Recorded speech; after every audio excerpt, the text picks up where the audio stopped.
नमस्कार दोस्तों, स्वागत है आपका आपके अपने YouTube चैनल पर। तो दोस्तों, आज की वीडियो आप सबके लिए बहुत ही ज़्यादा खास होने वाली है। अगर आप सीटेट की तैयारी कर रहे हैं तो ये वीडियो आप सबके लिए बहुत ही ज़्यादा इम्पोर्टेंट रहने वाली है, तो वीडियो को आप पूरा ज़रूर देखना। इस वीडियो में आपको दोस्तों सीटेट का जो 31 जनवरी 2021 को जो पेपर हुआ था दोस्तों, उसका फुल सॉल्यूशन के साथ आपको बताने वाला हूँ। आपके कैसे क्वेश्चन आते हैं दोस्तों, कहाँ कहाँ से क्वेश्चन हैं वो आप सबके लिए पूछे जाते हैं। सभी आपके जो 150 प्रश्न आते हैं दोस्तों, उनके बारे में आपको बताऊँगा। और तो वीडियो को पूरा जरूर देखना। साथ में अगर आप चैनल पर पहली बार जुड़े हैं, सीटेट के छात्र हैं, चैनल को सब्सक्राइब नहीं किया है दोस्तों, तो नीचे दिए गए लाल बटन को क्लिक करके चैनल को जरूर सब्सक्राइब कर लें। आपको आगे भी सीटेट से संबंधित सभी प्रकार की अपडेट है वो मिलती रहती है, चाहे आपके नोटिफिकेशन को लेकर हो या आपके दोस्तों ऑनलाइन फॉरम या फिर आपके दोस्तों यहाँ पर परीक्षा तिथि को लेकर हो। तो चलिए दोस्तों, वीडियो स्टार्ट करते हैं। तो दोस्तों, काफ़ी सारे स्टूडेंट ऐसे होते हैं जो सीटेट की जो परीक्षा है वो पहली बार देते हैं। आप सबको पता होगा सीटेट की जो परीक्षा आयोजित होती है दोस्तों, वो पूरे भारतवर्ष में आयोजित कराई जाती है। और प्रत्येक साल में दोस्तों 2 एग्जाम्स होते हैं आपके, और क्वेश्चन कैसे आते हैं, कैसा पेपर आता है, उसके बारे में आपको बताऊँगा। कितना आपको समय इसके लिए बनता है, 1.25 घंटे का समय आपको इसके लिए मिलता है दोस्तों। और जो एग्ज़ाम हैं दोस्तों, पेपर 2 पेपर कराए जाते हैं, पेपर फर्स्ट और पेपर सेकेंड। 2 पेपर होते हैं दोस्तों आपके। और ये आप जो पेपर देख पा रहे हैं आपकी स्क्रीन पर, वो पेपर सेकंड है। और पेपर सेकंड में दोस्तों आपको कैसे क्वेश्चन आते हैं, कितना टफ क्वेश्चन आते हैं, इसमें दोस्तों कोड के हिसाब से आपके क्वेश्चन जो पेपर आता है JKLMN। तो ये जे वाले है दोस्तों जो आपको बताने वाला हूँ। इसका जो कोड है वो जे है। चलिए मैं आपको यहाँ पर दोस्तों जो क्वेश्चन है उसको बता देता हूँ। तो सबसे पहले आपका दोस्तों यहाँ पर जो बाल विकास एवं शिक्षा शास्त्र आता है, मैं हल करके ही बताऊँगा। पहले आपको थोड़ा इसके बेसिक नॉलेज बता देता हूँ कि आपको भाग फर्स्ट में क्या क्या देखने को मिलता है। तो भाग फर्स्ट में आपका आता है चाइल्ड डेवलपमेंट एंड फिजियोलॉजी, यानी बाल विकास व शिक्षा शास्त्र आता है दोस्तों। इसमें आप हिंदी और अंग्रेजी दोनों में आपको देखने को मिल जाता है। आप जिस लैंग्वेज में हल करना चाहते हैं उसमें कर सकते हैं। ये जो फिजियोलॉजी के आते हैं दोस्तों, बाल विकास के, बहुत ज़्यादा टफ नहीं होते हैं। इन्हें अगर आप सिर्फ इसमें आपको ये करना होता है कि आपको जो जितने भी क्वेश्चन हैं उनको यहाँ पर पॉजिटिव ही आंसर देने होते हैं, पॉजिटिव इनको लेना होता है। और इसके बाद दोस्तों आपकी जो नेक्स्ट जो भाग सेकंड है उसमें कौन सा भाग आते हैं दोस्तों, चलिए उसके बारे में बताओ। यानी 30 क्वेश्चन आते हैं दोस्तों आपके फिजियोलॉजी के। इसके बाद आपके 30 क्वेश्चन आते हैं मैथमेटिक्स यानी कि गणित के भाग सेकंड में। तो ये ज़्यादा टफ नहीं रहता है, क्योंकि ये 1 से 5 तक के स्टूडेंट को पढ़ाने के लिए ये पेपर सेकंड फर्स्ट है दोस्तों। इसमें ज़्यादा टफ जो है क्वेश्चन नहीं आते हैं, सामान्य तौर पर ही जो क्वेश्चन पूछे जाते हैं। अगर आपका गणित थोड़ा सा भी अच्छा है तो आप आराम से इनको हल कर लेंगे दोस्तों। तो इनको मैं मैथ वाले क्वेश्चन को आपको हल करके नहीं बताने वाला हूँ, क्योंकि इनमें काफ़ी समय लगेगा। और इनको तो आपको खुद ही दोस्तों आपको हल करना होगा, या फिर आप जो है मैथ का अलग से दोस्तों ऑनलाइन क्लासेज है वो ले सकते हैं। लेकिन दोस्तों मैं आपको यहाँ पर जो है सारी इन्फॉर्मेशन बताऊंगा, और जो क्वेश्चन हल हुएंगे मैं उनको हल करके बताऊंगा। यानी 30 क्वेश्चन आपके मैथ के, 30 क्वेश्चन आपके चाइल्ड डेवलपमेंट एंड फिजियोलॉजी के हो गए, तो 60 क्वेश्चन आता है। टोटल आपके 150 क्वेश्चन आते हैं दोस्तों।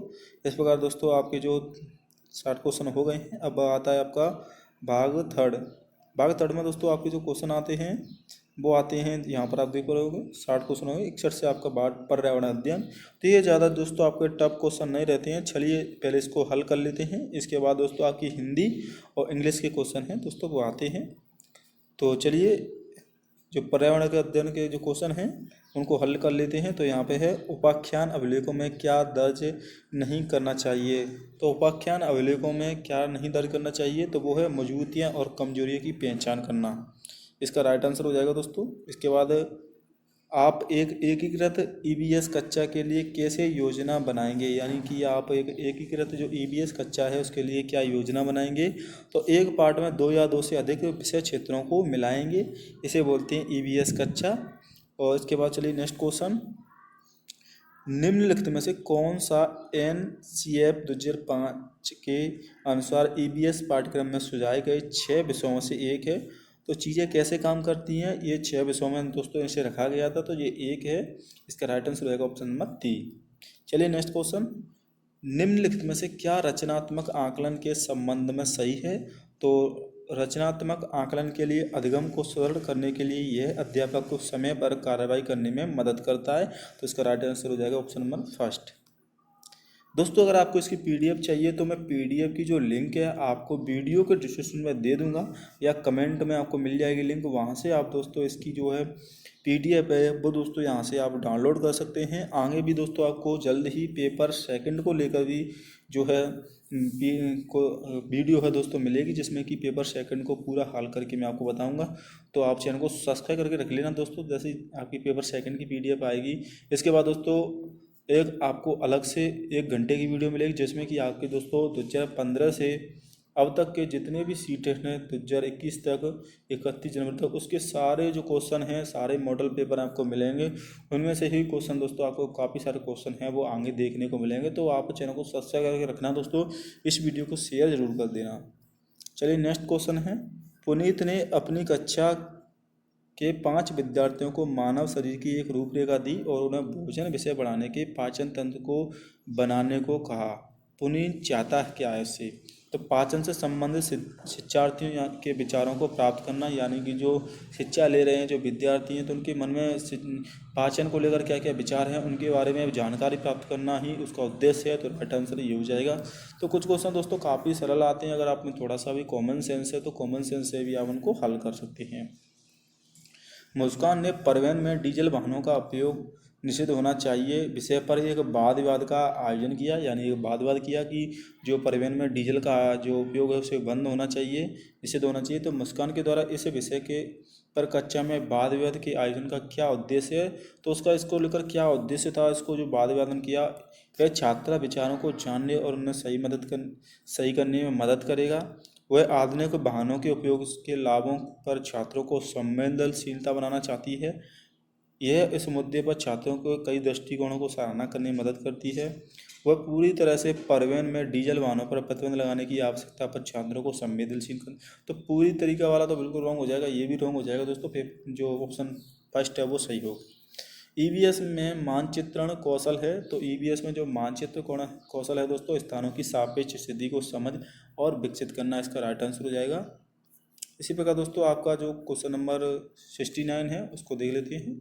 कक्षा 5 के समयन आमतौर पर अपना दिया हुआ कच्चा कार्य नहीं करते हैं, मुद्दे को हल करने में सबसे अच्छा उपाय हो सकता है तो उसकी कठिनाई का पता लगाने और उसे अनुसार कच्चा कार्य को समायोजित करने के लिए उससे बात करना इसका राइट आंसर हो जाएगा। तो कॉमन सेंस हो जाते हैं दोस्तों, ये फिजियोलॉजी में आते हैं। ऐसे क्वेश्चन आपको पर्यावरण अध्ययन में भी देखने को मिल जाते हैं कुछ क्वेश्चन आपको, तो इनको मैं छोड़ देता हूँ क्योंकि ये कॉमन सेंस वाले हैं, इनमें ज़्यादा टाइम वेस्ट करने से कुछ नहीं हो रहा है दोस्तों। इनको आप खुद भी हल कर सकते हैं। जैसे कि आप देख सकते हैं कि पर्यावरण अध्ययन में प्रश्न करने को एक युक्ति के रूप में उपयोग किया जाता है कक्षा कक्ष में जिज्ञासा बढ़ाने के लिए। तो इसका राइट आंसर होगा। तो ये आप कॉमन सेंस से करने वाले सवाल हैं दोस्तों। चलिए इनको छोड़ देते हैं, नेक्स्ट क्वेश्चन देख लेते हैं। तो ये देखिए दोस्तों, ये क्वेश्चन है नीचे दिए गए कौन से एक राज्य में तोरंग का अर्थ जंगल है? तो कौन सा राज्य है जहाँ पर जंगल को तोरंग कहा जाता है? वो है मिजोरम। इसका राइट आंसर मिजोरम हो जाएगा दोस्तों। नीचे दिए गए कौन सा कथन मधुमक्खी और छत्तों के विषय में सही नहीं है? तो छत्ते में केवल नर मक्खियाँ होती हैं, ये दोस्तों ऑप्शन गलत है, बाकी सब सही हैं। नर मक्खियाँ छत्तों के लिए अत्यंत महत्वपूर्ण होती हैं। छत्ते में बहुत सारी काम करने वाली मक्खियाँ होती हैं, ये भी दोस्तों सही है, ये भी सही है। प्रत्येक छत्ते में एक रानी मक्खी होती है जो अंडे देती है, ये भी बिल्कुल राइट आंसर है। छत्ते में केवल नर मक्खियाँ होती हैं, ये गलत है दोस्तों। छत्ते में जो नर और मादा दोनों प्रकार की मक्खियाँ होती हैं और जो है मादाओं की संख्या कम होती है, नरों की संख्या अधिक होती है। आज हम मिर्ची के बिना भोजन की कल्पना भी नहीं कर सकते, इसे व्यापारी देश में लाए गए थे। तो जो है हरी मिर्ची है दोस्तों, या मिर्ची बोल लीजिए, उसे हम कहाँ से लाए थे? तो वो लाए थे दक्षिणी अमेरिका से। जो लाल मिर्च, जो हरी मिर्ची है उसको भी बाद में सुखाकर लाल मिर्च बनाई जाती है। तो हरी मिर्ची को जो लाए थे दोस्तों वो दक्षिणी अमेरिका से लाए थे। इसमें जो है पहले जो इसका जो उपयोग है दोस्तों भारत में नहीं होता था। तो उत्पादन निम्नलिखित में से कौन से कच्चे तेल पेट्रोलियम के उत्पादक हैं? तो इसका राइट आंसर ऑप्शन 2 हो जाएगा। गुजरात और तमिलनाडु जो हैं पेट्रोलियम के उत्पादक हैं। आज भी यहाँ से पेट्रोल है वो निकाली जाती है। हमारे देश का संविधान निम्नलिखित में से किसके नेतृत्व में बनाया गया था? तो जो बनाया गया था संविधान वो उसके अध्यक्ष थे डॉक्टर भीमराव अम्बेडकर, जो इसके अध्यक्ष बनाए गए थे संविधान के नेतृत्व में। इनके नेतृत्व में संविधान बना था। पौधों के लिए किए जाने वाले नीचे दिए गए कार्यों पर विचार कीजिए। पौधों को सहारा देना, पौधों के लिए आपको क्या कार्य हैं? हाइम्स प्रदान करना, भोजन संचित भंडारण करना, पानी और खनिज का अवशोषित करना, तो इसका जो राइट आंसर हो जाएगा दोस्तों वो हो जाएगा आपका ए, बी, ए, सी और डी। आमिष प्रदान करना ये रॉन्ग हो जाएगा, बाकी सब सही है दोस्तों। तो ऑप्शन नंबर 3 इसका राइट आंसर हो जाएगा। इसके बाद निम्नलिखित में से कौन सा भारत का संघ शासित प्रदेश नहीं है? तो भारत का जो संघ शासित प्रदेश नहीं है दोस्तों वो है आपका मणिपुर। इसका राइट आंसर हो जाएगा मणिपुर। निम्नलिखित में से खाद्य पदार्थों के उस समूह को चुनिए जिसके प्रत्येक सदस्य में लौह तत्व प्रचुर मात्रा में होते हैं। तो ऐसा कौन सा तत्व है निम्नलिखित में से जिनमें कि जो लौह तत्व पाया जाता है सबसे ज़्यादा? तो दोस्तों आंवला में जो है लौह तत्व पाया जाता है, लेकिन यहाँ टमाटर में नहीं पाया जाता है, बंद गोभी में नहीं पाया जाता है, और यहाँ पर बंद गोभी और आंवला और पालक में दोनों में पाया जाता है। गुड़ में पाया जाता है, आंवला में पाया जाता है, लेकिन टमाटर में नहीं पाया जाता है। यहाँ अगर आप देखोगे तो आंवला में पाया जाता है लोह तत्व, पालक में और गुड़ में, क्योंकि गुड़ दोस्तों जो बना होता है वो गन्ने से बना होता है और गन्ने में लोहे तत्व की प्रचुर मात्रा होती है। जैसे कि आपने देखा होगा दोस्तों, जब आप गन्ने को काट के रख देते हैं तो कुछ समय बाद वो काला पड़ जाता है, क्योंकि उसमें लोह तत्व पाए जाते हैं। इसी प्रकार पालक और आंवले भी काला पड़ जाता है। निम्नलिखित में से पक्षियों का वह समूह चुनिए जिसका प्रत्येक सदस्य हमारी तुलना में 4 गुनी अधिक दूरी की वस्तुओं को स्पष्ट देख सकने योग्य है। तो निम्न से कौन से पक्षी हैं जो हमसे 4 गुना हैं वो ज़्यादा देख सकते हैं दूरी से? तो दोस्तों आपका जो इसका राइट आंसर हो जाएगा बाज, चील और गिद्ध। ये तीनों की जो है दृष्टि है काफ़ी अधिक होती है, ये हमसे 4 गुना अधिक तेज़ी से देख सकते हैं, दूरी से भी देख सकते हैं। इसके बाद नेक्स्ट क्वेश्चन है पोचमपल्ली भारत के दक्षिणी राज्य का एक कस्बा है जो सुंदरता से डिजाइन किया गया चमकदार रंगों की पीचमपल्ली साड़ियाँ और विशेष प्रकार की बुनाई जिसे भी पोचमपल्ली ही कहते हैं के लिए प्रसिद्ध है। ये कस्बा अब किस राज्य का भाग है? तो ये जो कस्बा है दोस्तों अब तमिलनाडु में आता है। इसका राइट आंसर तमिलनाडु हो जाएगा। कि जो पोचमपल्ली है वो कहाँ पे है? तो वो है आपका तमिलनाडु में। यह साड़ियों के लिए प्रसिद्ध है। भारत के मानचित्र में दिल्ली की स्थिति के सापेक्ष गांधीनगर गुजरात की राजधानी और पटना बिहार की राजधानी की दिशाएं क्रमशः हैं। तो वो है दोस्तों दक्षिण पश्चिमी उत्तर पूर्व। इसका राइट आंसर हो जाएगा दक्षिण पश्चिमी उत्तर पूर्व। निम्नलिखित में से किसने मटर के पौधों के साथ प्रयोग किए गए और यह पाया कि मटर के पौधों में कुछ ऐसे लक्षण होते हैं जो जोड़ियों में पाए जाते हैं, जैसे चुकने खुरदरे, लंबे बौने, पीले या हरे। तो ये जो मटर पर प्रयोग किया गया था वो किस वैज्ञानिक के द्वारा किया गया था दोस्तों? ये साइंस का क्वेश्चन है, तो वो है ग्रेगर जॉन मेंडल। इसका राइट आंसर हो जाएगा। नीचे दिए गए एक राज्य के ग्रामीण लोग अपने ढालू छत वाले लकड़ी के मकान मजबूत बांस के खम्भों पर धरती से 3 से 3.5 मीटर की ऊंचाई पर बनाते हैं। तो ऐसे कौन सा राज्य है जहाँ पर ग्रामीण 3 से 3.5 मीटर की ऊंचाई? वो है असम, क्योंकि यहाँ पर दोस्तों बारिश है वो काफ़ी मात्रा में होती है तो पानी भर जाता है। इस वजह से ये अपने जो है धरती से 3 से 3.5 मीटर की ऊंचाई पर घर बनाते हैं। तो ये क्वेश्चन हो गए दोस्तों आपके जो मैंने कराए हैं। 30 क्वेश्चन मैंने आपको करा दिए 60 से लेकर 90 तक, यानी कि जो क्वेश्चन आपको कराए हैं दोस्तों वो पर्यावरण अध्ययन के कराए हैं। इसी प्रकार दोस्तों मैथ का मैंने आपको बता दिया है, वो आपको खुद ही हल करने होंगे क्योंकि उनमें काफ़ी समय लगेगा। इसके बाद दोस्तों आपके इंग्लिश के क्वेश्चन आ जाते हैं। इंग्लिश के दोस्तों क्वेश्चन रहते हैं। इसके बाद आपके जो है हिंदी के क्वेश्चन हैं यहाँ आपको देखने को मिल जाते हैं। हिंदी इंग्लिश में से आप कौन सी भी एक लैंग्वेज है वो चूज कर सकते हैं। और इसके बाद दोस्तों पेपर फर्स्ट ये आपका दोस्तों समाप्त हो जाता है। टोटल आपके 150 क्वेश्चन हैं वो पूछे जाते हैं। और लैंग्वेज सेकंड में आप दोस्तों हिंदी इंग्लिश में कौन सा मिनट टोटल मिला के आपको हिंदी इंग्लिश दोनों के क्वेश्चन हैं वो हल करने होते हैं। इसके बाद दोस्तों आपका जो पेपर बनता है 150 नंबर का, उसमें आपको बता देता हूँ जो फिजियोलॉजी के चाइल्ड डिप्लोमेसी के जो क्वेश्चन आते हैं वो 30 क्वेश्चन आते हैं। इसके बाद आपके 30 क्वेश्चन मैथ के हो जाते हैं, तो 30 क्वेश्चन फिजियोलॉजी के हो जाते हैं और 30 क्वेश्चन आपके पर्यावरण अध्ययन के हो जाते हैं, 30 इंग्लिश, 3 हिंदी।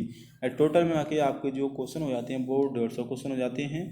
और सीटेट क्वालिफाई के लिए अगर आप जनरल कैटेगरी से हैं तो दोस्तों आपको नंबर लाने होती है वो 90 नंबर।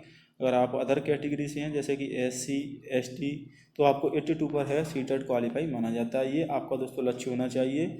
इनसे कम नंबर अगर आपके आते हैं तो सीटेट के लिए आपको क्वालिफाई नहीं माना जाता है। और इस बार जो अपडेट आ रही है उसके अनुसार दोस्तों आपका जो पेपर है थर्ड भी कराया जा सकता है, यानी कि इस बार जो CBSE बोर्ड है नई शिक्षा पॉलिसी के अनुसार पेपर थर्ड को भी शामिल करने पर विचार कर रही है। हालांकि अभी जो है पूरी तरीक़ा से नई शिक्षा नीति लागू नहीं हुई है, फिर भी अगर होती है तो 9 से 12 तक के कैंडिडेट को पढ़ाने के लिए पेपर थर्ड भी आपका जो है कराया जा करेगा।